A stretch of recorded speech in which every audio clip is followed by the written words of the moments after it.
Welcome back to the Reconnection podcast. Today's episode is especially important. We're speaking directly to betrayed partners, those who have discovered compulsive sexual behavior, pornography, affairs, or deception, and who are now desperately seeking help for their spouse or partner. Dr. Michael Barta is here again with us.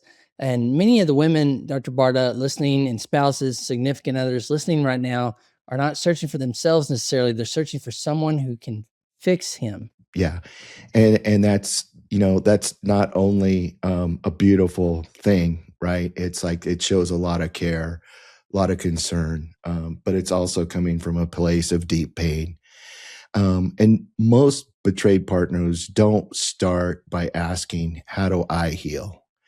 They start by asking, how do I make sure this never happens to me again? And that question comes from fear. And that fear makes complete sense. So let's begin with what she or the significant other, the partner, is feeling. Why does betrayal feel so destabilizing? Well, because betrayal is just not relational pain. It's a rupture within our nervous system. And the person who was supposed to be her or their safest place suddenly becomes a source of danger. And when that happens, the brain and autonomic nervous system automatically react. And they may experience hypervigilance, obsessive thinking, panic, sleeplessness, emotional swings. And there's this feeling like there's this constant need to check to see if they're still safe. And that's not weakness. That's their nervous system trying to find again and restore a sense of safety and predictability. A lot of your work, the core is your nervous system. So you're And saying also this affects the partner. So when she feels crazy, in quotes, she's actually responding normally to trauma. yeah, unfortunately, we are never taught that, our nervous system is responsible for all our thoughts, all our feelings, and all our behaviors, and that's unconscious. So when the nervous system's reacting, what we do with our brain and our mind is start making up a story about the dysregulation that's occurring inside. And these things always end up in catastrophe, right? It's like when we get traumatized, we're always searching for the worst case scenario. And that makes us that term crazy, right? And when our trust is shattered, the brain goes into survival mode, and they're not overreacting. It's their nervous system trying to protect them.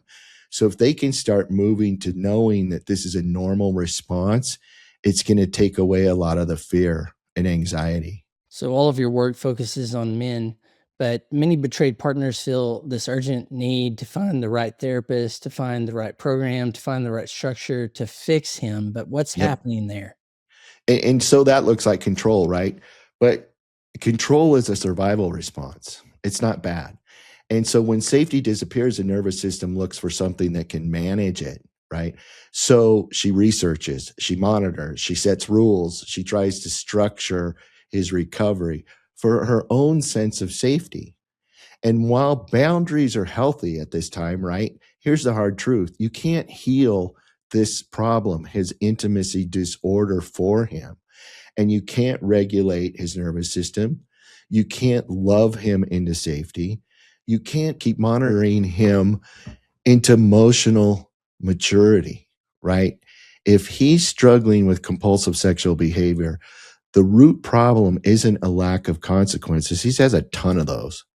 It's the inability that he has to feel safe being fully seen and emotionally connected.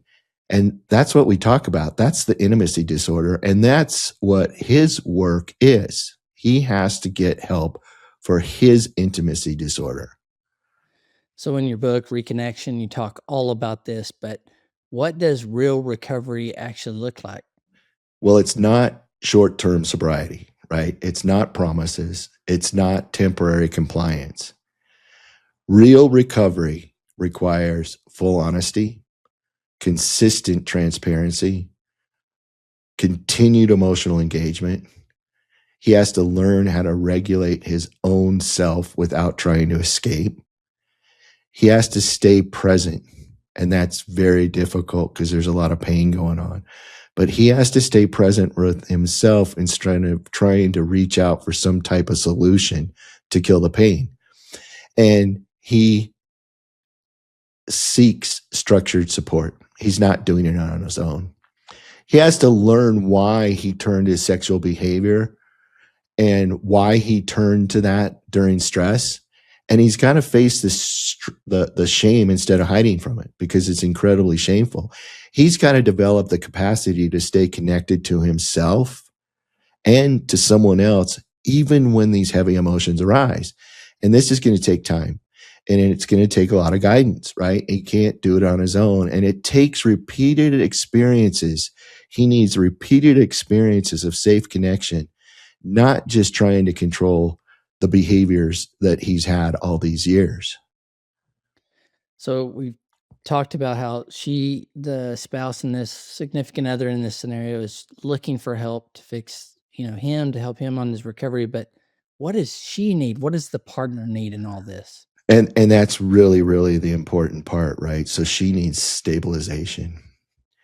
And unfortunately, when we're traumatized, we start looking for stabilization outside of us.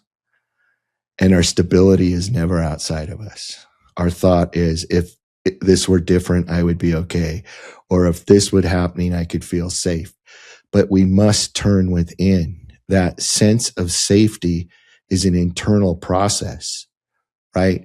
And she needs to have education about what betrayal trauma is and support from people who understand the intensity of what she's experiencing.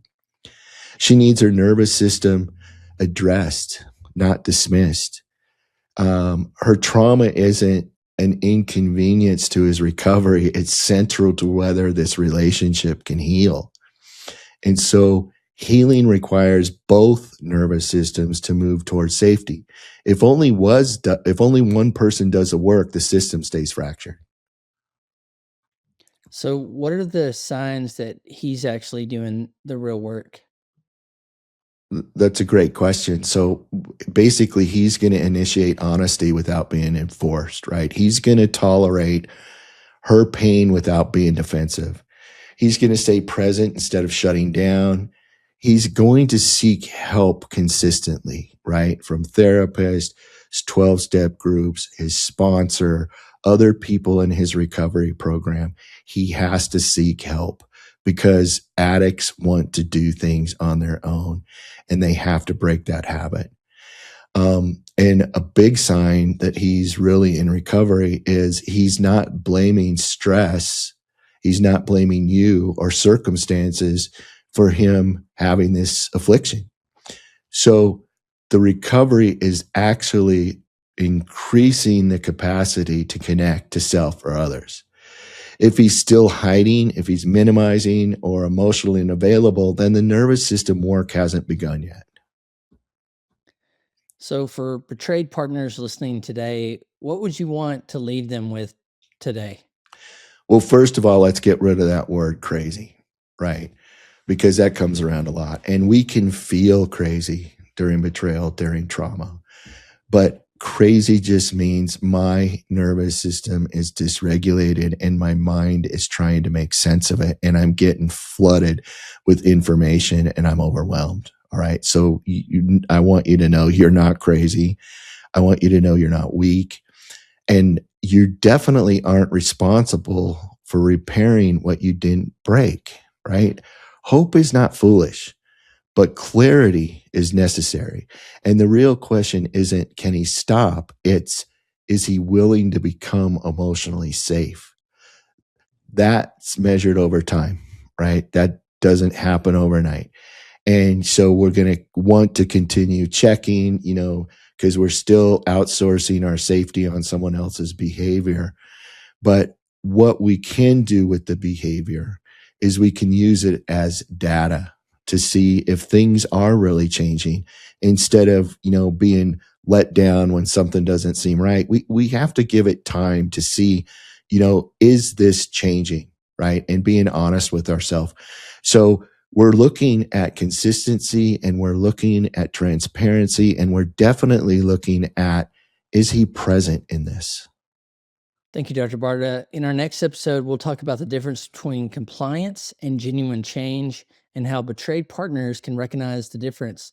Till then, thank you for listening to the Reconnection podcast. Thank you.